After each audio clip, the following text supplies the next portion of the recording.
8 de la mañana con 6 minutos. Ya está conectado, estamos en contacto con nuestro entrevistado. Él es abogado constitucionalista, ex ministro de Desarrollo Social y actual director del Centro de Innovación y Desafíos del Futuro de la Universidad Gabriela Mistral, Sebastián Sichel, y ex candidato presidencial, o precandidato presidencial. Sebastián, ¿qué tal? ¿Cómo estás? Muy buenos días.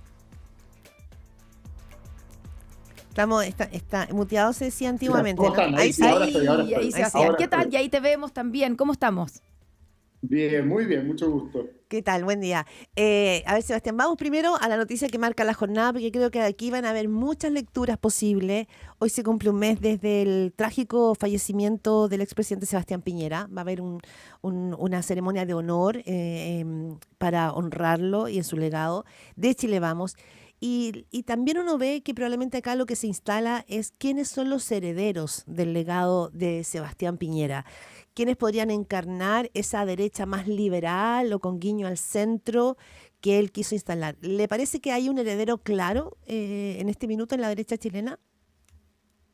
No, para nada. Mira, yo creo que Sebastián Piñera era incomparable e inigualable por las virtudes y también por su intensidad como persona. Y creo que esta discusión de como el que trata de ponerse el trono del rey es igual que las monarquías. Es medio absurda porque hay formas y estilos de hacer política que hay que valorar en lo que hizo Sebastián Piñera. Yo creo que tú lo dijiste súper bien. Él tuvo el coraje de ser contracíclico, de votar no, de correr la barrera lo posible. En su minuto, desde la acusación constitucional hace miles de años, ¿se acuerdan de siempre? Ir corriendo la barrera para transformar a la derecha más bien en una derecha moderna y dejar detrás el sello autoritario. Y yo creo que los que no deberían andar peleando por el trono son los que reivindican ese mundo autoritario. El resto, creo que hay una razonable necesidad de nuevos liderazgos con otros estilos más del siglo XXI, pero que es importante que emerjan, y yo creo que él dejó sembrado el campo para que eso pase, pero es desafío de nosotros, de los que estamos después, de ver cómo representamos estos nuevos mundos. Claro, pero más allá de quién se queda o quién querría quedarse con la corona del rey, como dices tú, es evidente que la muerte de Sebastián Piñera deja un vacío en términos de liderazgo de la derecha. Incluso había quienes pensaban que podía ser el candidato presidencial nuevamente del sector. Entonces, después de que evidentemente ya no está, es evidente que hay que pensar en quiénes son esos liderazgos, más allá que lo reemplacen exactamente a él. Pero ¿dónde ves tú esos liderazgos? ¿Ves a Evelyn Matei como una heredera natural de ese liderazgo político, como una posible sucesora en términos de candidata presidencial?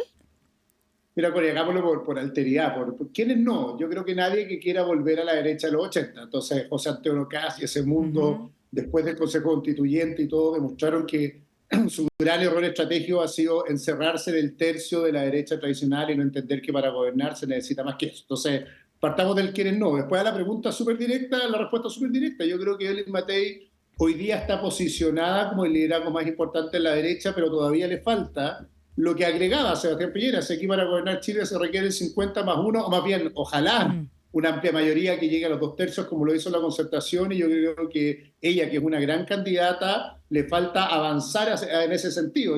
Ella hoy día concentra el 20-25% de las preferencias, que es una gran noticia para el mundo de la centro-derecha, pero no es suficiente para darle gobernabilidad a Chile ni para construir gobierno. Yo creo que ese es su desafío, pasar del nicho para construirse en un liderazgo transversal. Y eso es lo que viene hacia adelante. Y también creo que, lo que me preguntan siempre las cosas presidenciales, digo, si yo sacara la foto cuando yo fui candidato presidencial y alguien dijera en esta época que Jasna Proboste, yo, Gabriel Boric o Franco Parisi íbamos a terminar en la grilla electoral, diría, hasta medio loco, si en ese tiempo hablábamos de Jadwe, Lavín y Pamela Giles, y por lo tanto también creo que en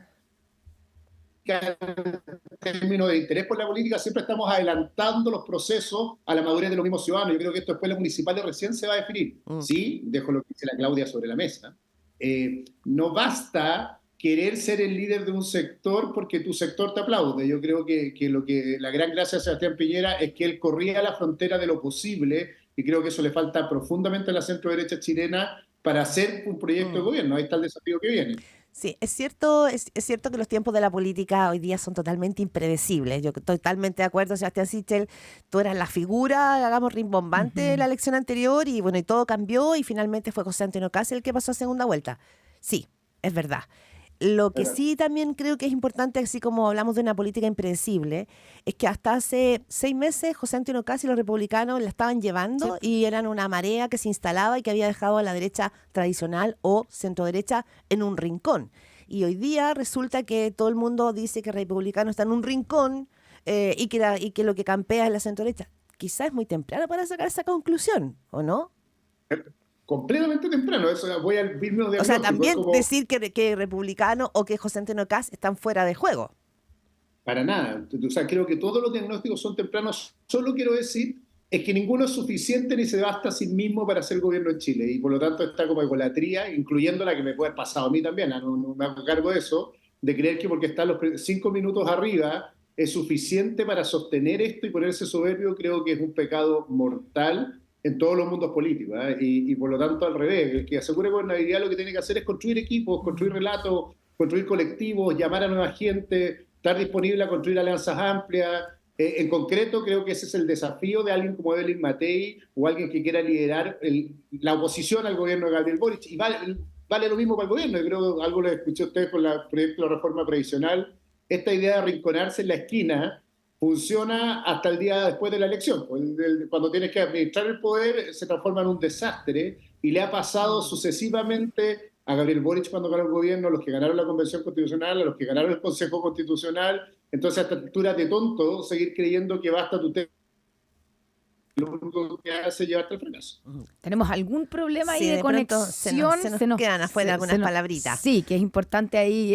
Entonces, si me permite, sí, para cerrar el punto, Cecilia Morel podría convertirse en un factor político, Sebastián Sichel, cuando uno ve que va a ser la oradora y cuando uno ve que en esos días de funerales de Estado ella fue una figura que convocó, políticamente, pero además a nivel de ciudadanía, como que algo genera la figura de Cecilia Morel. ¿La ves tú como un factor político? Y agrego que ayer vi algunos, no sé, estoy pensando en la senadora, digamos, de Renovación Nacional, Paulina Núñez, que decía le queremos pedir a Cecilia Morel que no nos deje solos. Y yo escuchaba, eso es un escuchaba algunos antiguos UDI coroneles que la ven a ella como una carta posible para algo.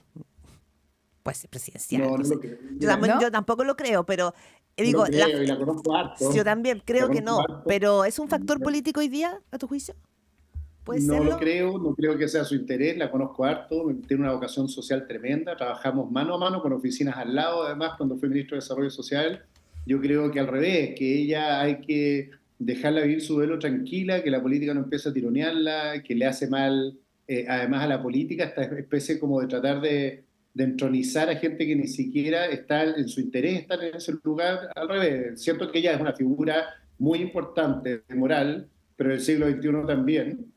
Lo que tenemos que entender es que ella es la viuda de un expresidente y creo que su misión es guardar ese rol y que los políticos nos dediquemos a hacer política y no andar construyendo fantasmas. Creo que es un error además por conociéndola, pero además creo que todo esto, como cuando decía la Connie, los coroneles que aparecen por ahí, todo lo que están haciendo es tratar de salvar sus problemas con figuras de afuera, más que arreglar los problemas que tienen políticamente internos.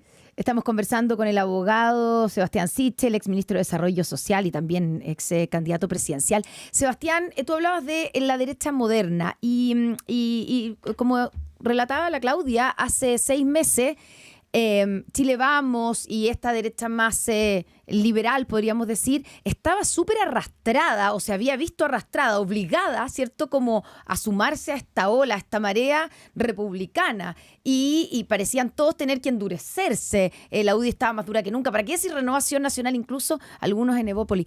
Y ahora como que da la impresión que todo cambió e incluso con la muerte del expresidente Sebastián Piñera hay como una especie de reivindicación de esta derecha más liberal. ¿Cómo tiene que definirse, a tu juicio, esa derecha más liberal, más de centro, y con quién tiene que aliarse para poder efectivamente pensar en una proyección como presidencial o que le vaya bien también en las municipales? ¿Tiene que separarse de frentón de los republicanos? Oye, me da risa la Connie porque me presenta siempre como ex, me da como depresión. Ex. Es como que me contaron las pololas. Ex, No, no. actual director del Centro de Innovación y Desafíos del Futuro de la Universidad Gabriela Mistral. Ya. Está bien, lo asumo, pero me siento como esas personas que se han separado varias veces. Ex. Oye, no, mira, entiendo, o sea, yendo a la pregunta concreta, mira, lo primero, yo he estado donde estoy. Alguna vez tú me preguntaste en un debate si yo era derecha, siempre yo soy una persona de centro que cree que la construcción de la mayoría tiene que ser con la centro derecha. La reflexión entonces al revés, la centro derecha creo que ha cometido el error de dejarse seducir en su minuto por los cantos de sirena de republicanos o esta ola autoritaria que no solo pasa acá, en Hungría, en Polonia, en España, en el mundo, en Italia, creyendo que Chile va a girar hacia allá, en Argentina. Y yo creo que es al revés. Chile tiene un problema profundo de desigualdad social que no hay que olvidarse. Creo que se puede vivir en política defendiendo la necesidad de la justicia, pero también defendiendo la necesidad de la seguridad, que son los dos deberes básicos del Estado: garantizar los mínimos de convivencia a través de la convivencia pacífica, garantizando la seguridad, pero además avanzar en justicia. Y creo que esta idea de como que hay que transar uno por el otro que instaló en Chile republicanos, Vox en Italia, Fratelli en Italia y Vox en España, es una torpeza porque desconoce la realidad de un país que vive en profundas injusticias y que requiere de un Estado presente. Esto es como lo teórico. Para ir a lo político, Claro, ¿para dónde crece? ¿Con quién se junta? Eso. Entonces, ¿dónde tiene que crecer? Exactamente en ese electorado que no... Ahí justo se cortó. Yo creo que eso ha sido el pecado. ¿Me perdí? Perdón, Sí, es que esa parte quedó, justamente. justo hubo un salto, no te escuchamos bien, Sebastián Sichel. Justo cuando estaba diciendo No, lo que sí. tiene que hacer. Hacia dónde se crece, yo creo que hay que mirar lo que hizo la Concertación en su minuto. Entendió que la defensa del crecimiento y el mercado no obstaba la necesidad de justicia social y un Estado presente. En términos políticos significa crecer hacia sectores reformistas que quieren cambios como en el sistema de pensiones o el sistema tributario para mejorar la justicia en Chile, y no renuncia a la necesidad del orden, la seguridad y la protección del Estado de Derecho. Y eso significa en términos políticos, no es solo demócratas y amarillos, porque sé que es la pregunta más de contingencia. Es obvio que es con demócratas y amarillos, pero hay un electorado que me tocó ver a mí, que votó fuertemente por mí en su minuto, pero que ha votado históricamente por candidatos que aseguran ambas condiciones, que debe ser un 10 o un 12% de Chile, que está huérfano. Y si tú lo rechazas, se lo regalas al mundo de la izquierda, que es lo que hizo José Antonio Caz. Sí, eso es. Cuando, Sebastián Sichel, pero bajemos, digamos, de la discusión política de lo que se debiera hacer a lo que realmente sucede, que es trabajar sobre la realidad política actual. Hoy día vemos, ¿no es cierto?, que Chile Vamos, no solo republicanos, también se resisten a los acuerdos en aquello que tú señalas. Hablábamos recién con la ministra Jara que ponía el punto, ¿no es cierto?, en que había una dureza, un nudo por no avanzar en una reforma previsional que lleva mucho rato y que en campañas presidenciales el tema, pero todos la van a cambiar. Bueno, y en el caso de la izquierda vemos también voces como Gonzalo Winter que también miran con desdén los acuerdos. O sea, el Frente Amplio creció con un desdén por los acuerdos y hoy día se sienten complicados porque sus ideas finalmente quedan en el cajón porque están obligados a llegar a acuerdos. Entonces, en la realidad, los mundos políticos hoy día están más polarizados que conectados con los acuerdos. Esa es la verdad, digamos, más allá de la teoría. Y eso cómo se destraba, porque finalmente aquí no se avanza. ¿Cómo ves tú el rol de la derecha y el rol de la izquierda en ese punto? Sí, lo primero, la polarización nos vuelve estúpidos, y hay harta teoría en esto, de Anne Applebaum, hay harto escrito, y yo creo que nosotros estamos en el punto de la estupidez máxima, que es en la idea de avanzar sin transar de cada sector. No podemos construir acuerdos y la gente sigue muriéndose con peores pensiones y sigue esperando que haya mayores ingresos fiscales para avanzar. Entonces, no hay fórmulas perfectas. Yo creo que cuando uno es gobierno tiene el deber de construir esos acuerdos. Para eso te eligen. A mí me eligieron para hacer oposición, si quieres poner los nombres. Por lo tanto, mi rol es alegar contra las propuestas del gobierno para que lleguen al punto mejor posible que yo espere. El rol del gobierno es construir los acuerdos. Yo escuché la entrevista con la ministra Jara y yo creo que ella comete un pecado en toda su negociación siempre, que es partir desde la superioridad moral que caracteriza a este mundo de izquierda, que es como lo que nosotros hacemos es hacer solidaridad, y los otros lo que quieren es defender los intereses privados, y no entender que desde mi punto de vista más técnico, yo lo que estoy también defendiendo es justicia desde el punto de vista de que los ahorros del trabajo permitan también autofinanciar tu pensión. No digo que haya una moral, verdad o peor, creo que el punto del 4-2 o del 3-3, en la medida que 3 se vayan al punto individual, son puntos de acuerdo que se pueden haber construido hace mucho tiempo. Lo que veo en esta lógica es que quien conduce el camión jugado un poquito al goteo cuando no hay tiempo. Esa es mi vuelta al final. Entonces, si nosotros construyéramos una fórmula en que se garantiza que los 3 enteros se van a ahorro individual, o el 4, como escuché a Jaime Quintana, creo que hay una posibilidad de un acuerdo, pero siento que la ministra Jara juega un poquito a esta idea de las verdades morales superiores. Si yo hubiera un Patricio Elwin hace 30 años negociando con esa derecha autoritaria, cómo tuvo que ceder muchas veces para lograr sacar la reforma tributaria que necesitaba, creo que deberían aprender un poquito de esa lección de historia. Pero el gobierno ha cedido bastante en su postura. Recordemos que inicialmente la reforma previsional original de este gobierno era con cuentas nacionales, era con un 6% extra, completamente dedicado, digamos, o destinado a la solidaridad o digamos, a un fondo común, y de ahí estamos en algo completamente diferente. No, pues Connie, porque uno no cede cuando tú radicalizas la posición inicial. Pues si ya habíamos llegado a 3-3 en el paso anterior, si no hay actores distintos, ya se había rechazado un 3-3 o sea, esto es como partir la historia de cero. Entonces, o sea, tú dices que desde el punto de partida, desde el 3-3, por lo tanto, el 3-3 es como el 6-0 inicial del gobierno.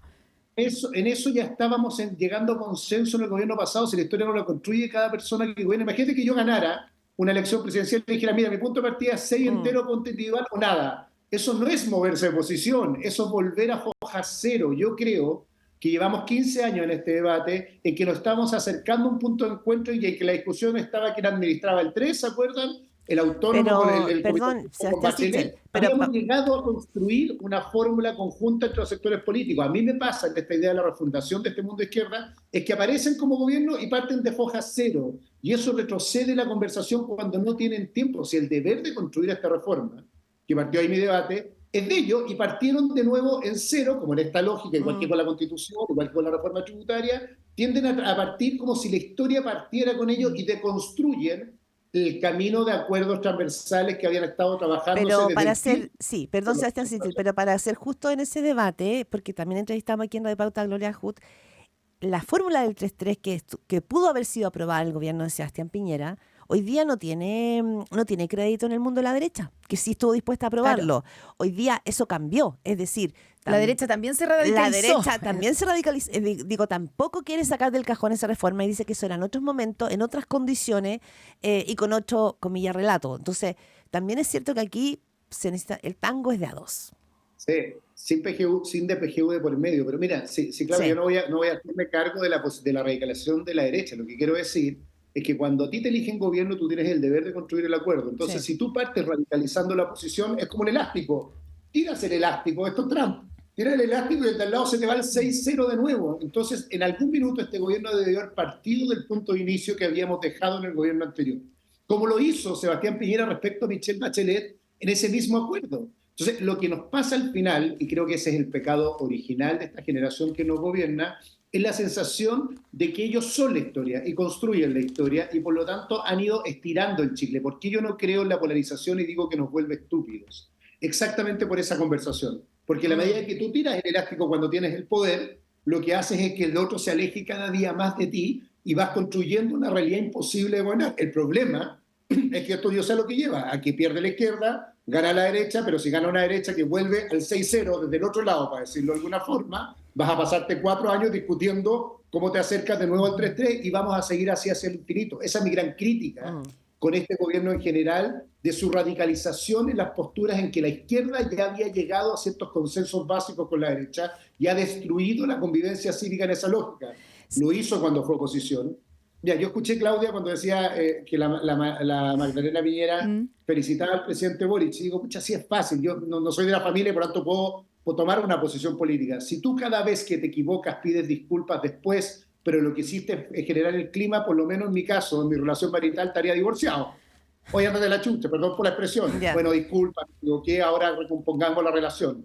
No funcionaría nunca. Yo creo que hay algo de eso, de la forma de gobernar, que va a hacer que pasen 4 años sin haber hecho ninguna reforma trascendental porque han radicalizado las posiciones. Sebastián Sichel, nos queda poco tiempo, pero hablemos algunos minutos de lo que pasó, de lo que está pasando con el Partido Comunista o la relación o lo que está ocurriendo ahí entre el gobierno o la alianza de gobierno y el PC. Partió todo esto con lo que ha ocurrido, ¿cierto?, con el secuestro y el asesinato del teniente venezolano Ronald Ojeda, y ahí el presidente sale a defender al Partido Comunista.